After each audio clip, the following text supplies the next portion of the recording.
No, actually, he just called up the person who was booking me and said, "Do you have a juggler?" And put him in contact with me. He stalked me for several months before I would go hang out with him. I hung out with him. We became friends. We started surfing. And then probably a year later, I convinced him it was a good way to make a living, and one of these days it will be.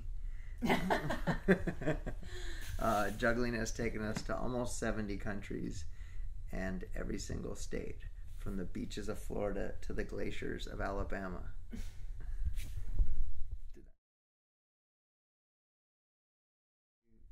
We met in 1997 or 8.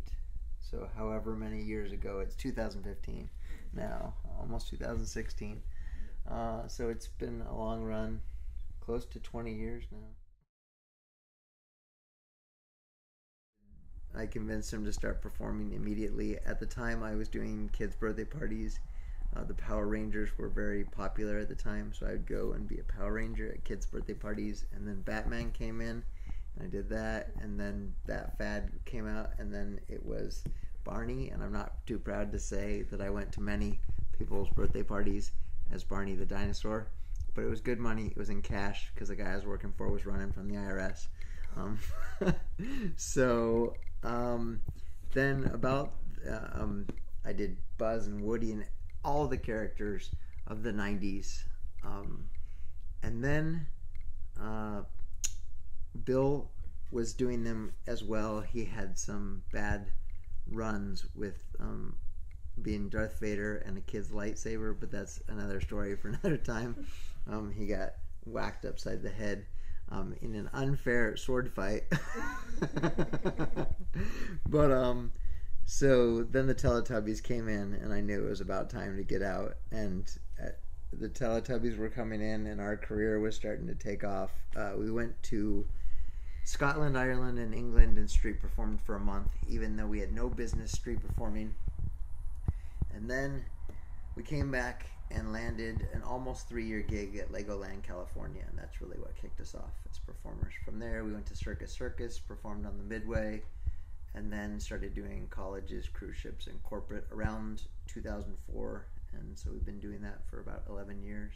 So,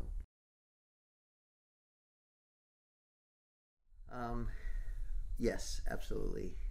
We kind of have a thing in our team where if one person thinks of something, the other person has to do it.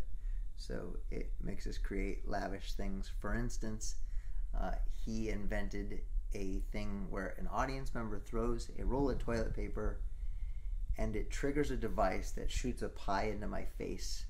And because he thought of it and built the contraption that makes it happen, I'm the one who gets the pie in the face in the show. Okay. So, yes.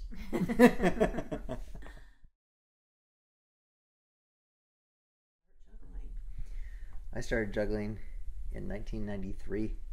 I just learned the very basics of it from a clown. She's actually the one who got me into the industry.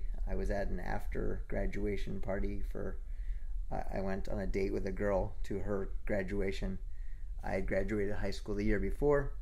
There was a clown working at the party, and so I started blowing up one of the balloons. She's like, "Oh, most people can't blow those up."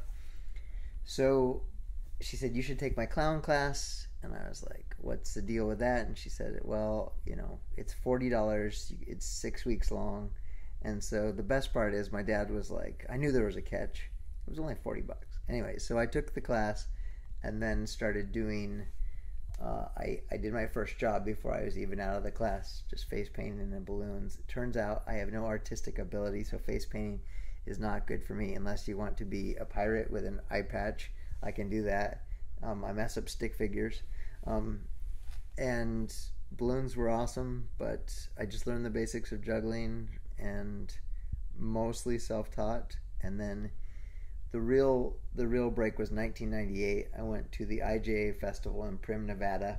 It's not Nevada, it's Nevada. Anyone who's ever lived there will tell you that. But I just thought I was one of the best jugglers around, and I went there, and it was a very humbling experience to just see how much was possible and stuff. So at the time I was about 23, so I started very late and just kept going.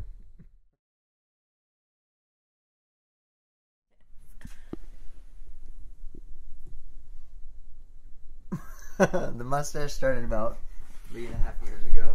I grew one for a year, and I had trimmed it when it got over my lip, and it was long on the ends, and it looked very janky. So I cut it all off in a video that I have on YouTube, where I am trimming it with a vacuum. So I trim it and then it sucks into the vacuum. It's called Death of Handlebar Mustache or something along those lines on the Rootberry channel. Shameless plug. And then and then this is to juggle or juggler, I guess. And then so anyways, I grew it, cut it, trimmed it, and then started this one about 2.5 years ago. And I haven't trimmed this part. I've trimmed the sides of it because it gets unbalanced and stuff, but it was up to my ears at one point. Now it's pretty short. This is the little mustache version of it.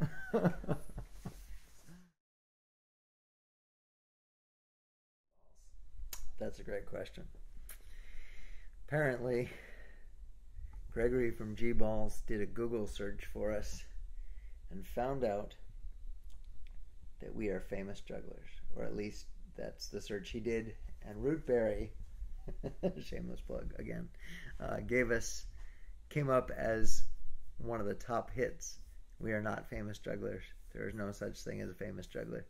Even Anthony Gatto, the best juggler that's ever lived, not one of the best juggler that's ever lived, is not famous. But I say all that to say that we have made a good living.